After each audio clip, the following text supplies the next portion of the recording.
Baik, selamat bertemu kembali di perkuliahan Introduction to Linguistic. Dan kali ini kita akan membahas tentang pengantar pragmatik. Apa saja yang akan kita diskusikan pada sesi kali ini? Kita akan membahas apa itu pragmatik dan juga bagaimana kaitan pragmatik dengan bidang ilmu lain, serta kajian-kajian atau fokus kajian utama dari pragmatik itu apa saja.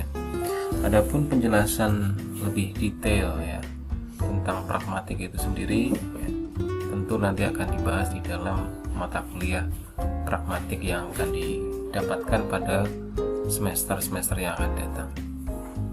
Baik, pertama kita akan lihat kaitan pragmatik dengan ilmu lain. Jadi di sini kita berbicara sedikit tentang sejarah pragmatik, tetapi ini secara umum saja.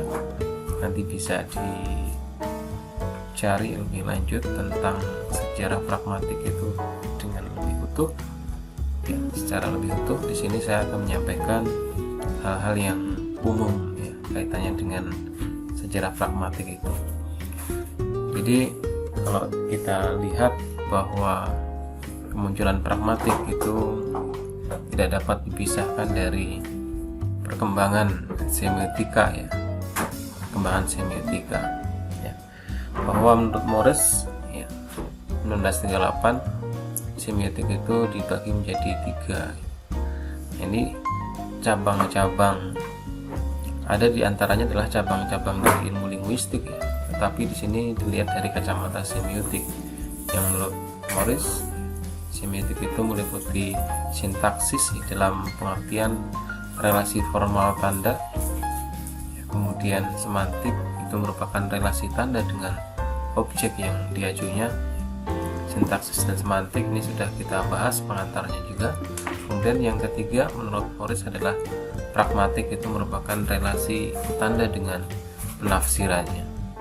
Jadi dilihat dari apa yang disampaikan oleh Morris ini, sebenarnya pragmatik ini kemunculannya tidak bisa dipisahkan dari sintaksis dan semantik dalam konteks makna bahwa pragmatik itu merupakan kajian tentang makna juga, tapi pragmatik ini berbeda karena mengkaji makna kaitannya dengan penafsirannya atau tafsiran makna itu Dan pragmatik ini kemunculannya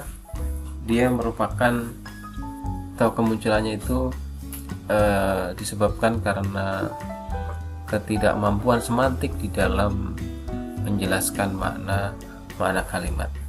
Misalnya ketika ada seorang mitra tutur dan juga penutur terlibat di dalam sebuah komunikasi, penutur mengatakan misalnya ruangannya panas misalnya kepada mitra tuturnya. Kemudian mitra tuturnya setelah mendengar tuturannya dari penutur itu kemudian membuka jendela atau menyalakan AC. Dengan demikian makna kalimat ruangannya panas itu memiliki makna lain di balik tuturan itu. Jadi penutur tidak semata-mata mengungkapkan bahwa ruangannya panas, tetapi dia ingin atau tuturan itu mengandung makna bahwa menginginkan orang lain untuk melakukan sesuatu.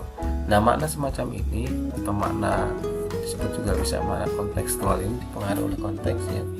Ini tidak dapat dipecahkan oleh semantik, yang mana semantik itu fokusnya adalah mengkaji makna tanda dikaitkan dengan objek yang diajunya, sehingga dia sangat leksikal dan juga sangat gramatikal, dipengaruhi oleh struktur kalimat dan juga tergantung dari objek yang diajunya. Jadi semantik tidak mengacu pada konteksnya. Nah, inilah kemudian muncullah pragmatik yang sekali lagi dia mengkaji makna di balik tuturan itu sendiri atau relasi tanda dengan penafsirannya. Kemudian dalam perkembangan selanjutnya secara lebih formal, Austin 1962 dan juga muridnya Searle yang mengembangkan teori-teori dari Austin nantinya. Pak Austin ini merupakan pionir dari pragmatik dalam salah satu karyanya yang sangat terkenal, How to Do Things with Words. Nah, hal-hal utama yang diungkapkan oleh Austin adalah diantaranya ketika orang bertutur ya, maka sebenarnya tuturannya itu tidak hanya memberikan informasi tertentu, tapi tuturan itu juga maknanya adalah doing something ya. Sehingga dalam karyanya itu adalah How to Do Things with Words gitu.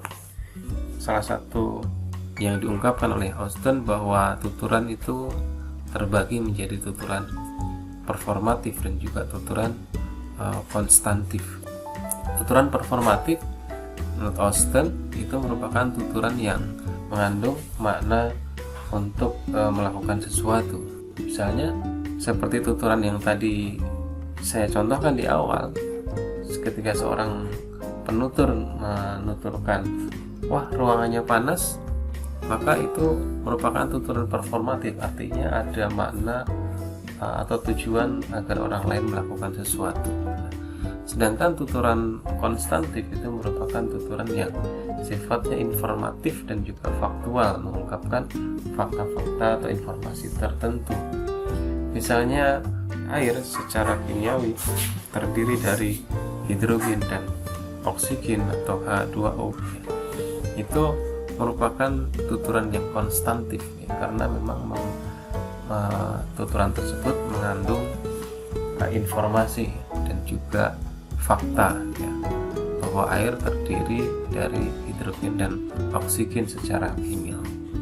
Kemudian lebih lanjut lagi Austin menjelaskan bahwa tindak tutur itu dibagi menjadi 3 ya. Kaitannya dengan bahwa tuturan itu tidak hanya informatif tapi juga memiliki tujuan tertentu. Maka tindak tutur itu menurut Austin dibagi menjadi 3, yaitu lokusi, ilokusi dan juga perlokusi. Kalau lokusi itu merupakan tuturan dari penutur itu sendiri, sedangkan ilokusi adalah makna yang ada di balik tuturan tersebut atau implied meaning atau makna yang dikehendaki oleh penutur. Sedangkan perlokusi adalah dampak dari tuturan itu ya.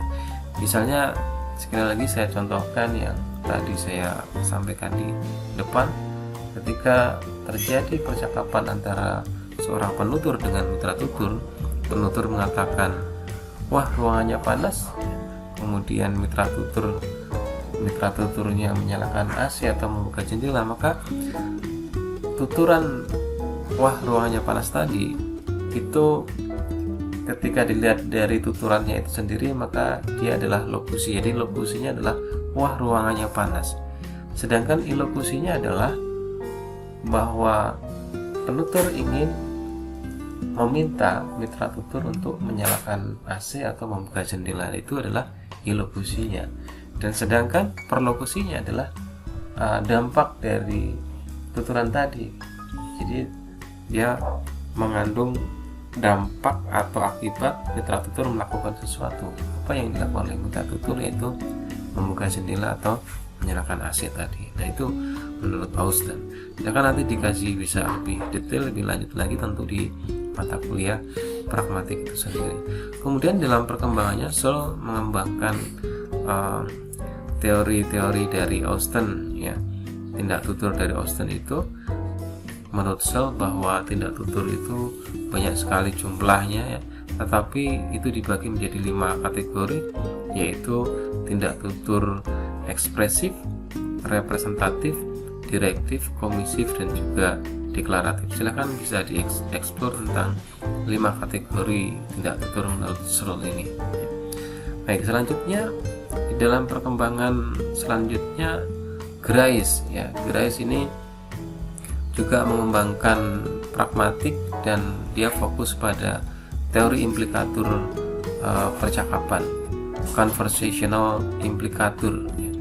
Dan kemudian di dalam teori implikator percakapan tersebut Grice lebih lanjut mengungkapkan teori kaitannya dengan prinsip kerjasama atau kooperatif prinsipal, yang mana ketika seorang berkomunikasi, jika dia menginginkan komunikasinya berjalan dengan efektif dan juga efisien, maka dia harus memenuhi maksim kerjasama di dalam konteks kooperatif prinsipal, yaitu ada maksim kuantitas, maksim kualitas, maksim relevansi, dan juga maksim cara. Misalnya di dalam maksim kuantitas, saya berikan contoh ketika seorang penutur bertanya kepada mitra tutur, mau pergi kemana?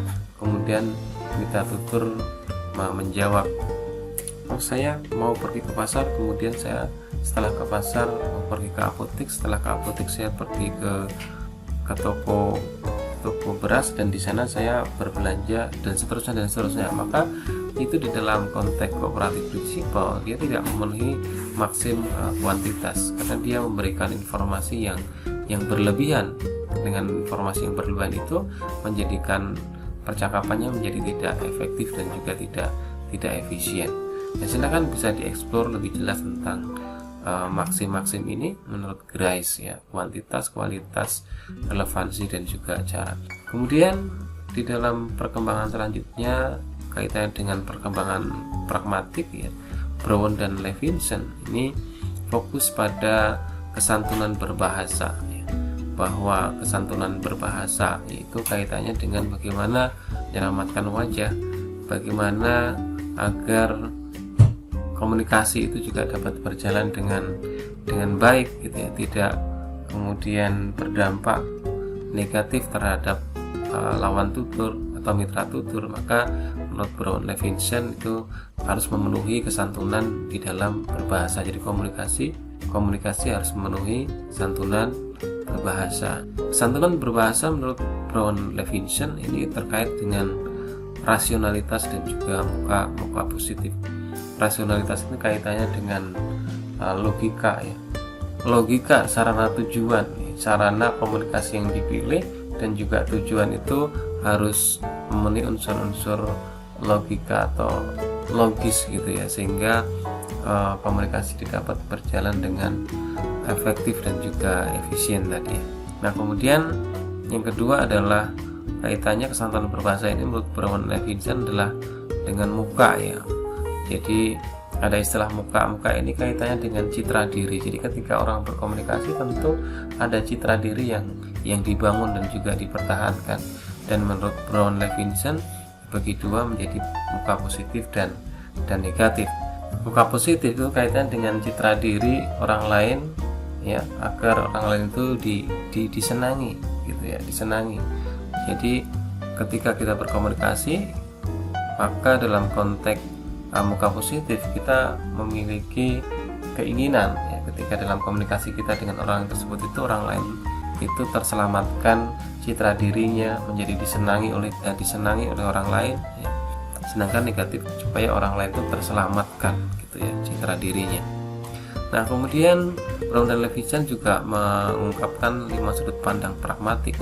Yang pertama adalah pragmatik merupakan kajian, ya, tentang hubungan bahasa dengan konteks yang digramatikalisasikan atau yang dikodekan dalam struktur bahasa. Kemudian yang kedua, bahwa pragmatik merupakan kajian aspek makna yang tidak tercakup di dalam semantik, ya.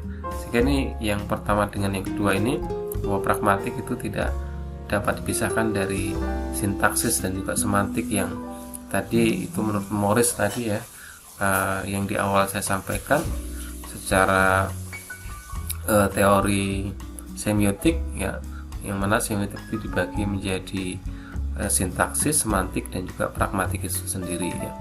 Jadi dalam konteks kajian aspek makna, ya, bahwa pragmatik merupakan kajian aspek makna yang tidak tercakup dalam semantik, maksudnya bahwa pragmatik dan juga semantik itu dua-duanya merupakan mengkaji tentang makna, ya, tetapi perbedaannya adalah kalau semantik itu maknanya yang dikaji adalah makna yang leksikal dan juga gramatikal, sedangkan pragmatik itu mengkaji makna tetapi makna secara kontekstual, ya, ketika bahasa itu digunakan. Kemudian yang ketiga, menurut Brown dan Levinson, bahwa pragmatik itu juga merupakan kajian tentang hubungan antara bahasa dengan konteks yang mendasari penjelasan, pengertian atau pemahaman bahasa. Jadi makna kaitan dengan makna bahasa kaitan dengan konteksnya. Kemudian yang keempat, pragmatik merupakan kajian tentang kemampuan pemakai bahasa mengaitkan dengan kalimat-kalimat dengan konteks yang sesuai atau cocok dengan kalimat itu. Dan yang terakhir, pragmatik merupakan bidang ilmu yang mandiri. Dan di dalam konteks ini, pragmatik itu memiliki 5 cabang kajian, yaitu meliputi deiksis, ya, implikatur peranggapan, tindak tutur, dan juga struktur wacana. Ini semua nanti akan dibahas lebih detail di dalam pragmatik. Kemudian terakhir, Leach ini ya. Leach di dalam perkembangan ilmu pragmatik, Leach ini fokusnya pada principle of pragmatic, ya, kesantunan bahasa, ya. Ya, ini juga pengembangan dari Brown Levinson, yang mana kesantunan bahasa ini meliputi prinsip ketimbang rasaan, kemurah hatian, keperkenaan, kerendah hatian, ya, kesetujuan, dan kesimpatian. Ini menurut Leach. Nah, demikian yang bisa saya sampaikan terkait pengantar pragmatik ini. Jika ada hal-hal yang ditanyakan tentang pengantar pragmatik ini, bisa disampaikan di kolom komentar. Terima kasih.